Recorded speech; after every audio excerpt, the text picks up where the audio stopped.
ayikanti khuleka kwesangweni mfethu ayikhuleka mfethu mina into engiyikhuluma ngiyikhuluma ngoba ngithukile mfethu angiyikhulumi ngoba mhlambe kumfuthu wesikashana cha ngiyikhuluma ngoba ngimina yabo mina ngikhathele mina mhlambe into engimoshe ngayo ukuthi ngithi yabona ke ngicacise nje kahle mina nje ngikhathele mina yabo ya mina ngikhathele mfethu uxhashazwa ANC kaRamaphosa ANC kaRamaphosa yasixhaphaza mfethu yabona nje mina angisabi mfethu ukukhuluma ngoba ngiyazi ukuthi ngikhuluma iqiniso yabo futhi ngikhathele that's why nje vele benginganandaba nokuvota ngithi angizuvota but ukuqhamuka kweMK ngiyakwazi ukuthi kuzoletha ushintsho mfethu that's why vele nje nginganandaba vele yabo ngizokhuluma futhi ngendlela engifisa ngayo akunandaba naBheki Cele futhi mina yabo anginandaba noBheki Cele isihlama nje uBheki Cele mfethu ngizokusho nje lokho ukuthi imdala okanye kuzothiwa ngihloniphi but umuntu mayisihlama uyisihlama mfethu awukho umsebenzi kaBheki Cele mfethu yabo ake kusho nje bonke labantu abasebenza le abasebenza kule justice system nje kodwa bayabheda nje mfethu maningi kabi nje amakhethi uyabona nje kuma nje bengibhekele into eyenzeka lapha eThembisa kufa abantu abawu7 abashawa umphakathi beshayelwa indaba zobugebengu uyangi-understand so izinto ezinjalo mfethu kumele ngaba zenzeki kube kuthiwa igovernment ithi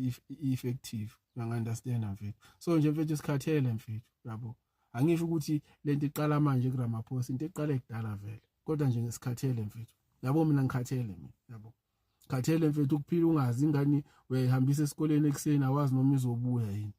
endlini kwanawe uyaphuma emsebenzini awazi noma uzobuya yini ntambama yabo so nje mfethu yabo nje impilo esiphila eSouth Africa mfethu umbhedo mfethu yabo asikwazi ukwenza izinto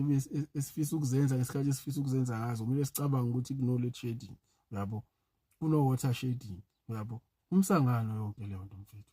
yabo asikwazi ukusebenza kahle sikhululeke ngendlela esasikhululeke ngayo manje yabo ifethi isiningi izinto ezinginyanyisayo mfethu uyangi-understand so nje mina mfethu ayikhululeka ngami mfethu angithukile mfethu angiyikhulumi lento ngoba ngiyikhuluma nje uma ngabe ukuthi mhlamba awukazi uqaphele mina ngihlale ngikhuluma mfethu yabo ngihlale ngikhuluma ngoba ngithukile angisabi futhi yabo angikhulumi ngoba mhlambe kukhona ongicelile ukuthi ngikhuluma ngoba kusuka kimi emzweni yami uyangi-understand so yikho ngingenankinga noma ungangibuza nanini ukuthi ngangithini ngiyokutshela ukuthi ngangithini ngoba nginankinga nalento engishoyo angikhulunyiswa ukwesaba lento engishoyo cha angithukile mfethu yabo ya so nje khululeka wena sangweni mfethu khululeka nje mfethu mhlawumbe njengoba ngisho ukuthi ngiphoxwa ngokuthi ngithi yabo mina nje hayi mina mfethu hayi mina mfethu anginankinga mfethu sikhathele ukuxhashazwa mina ngikhathele ukuxhashazwa mfethu yabo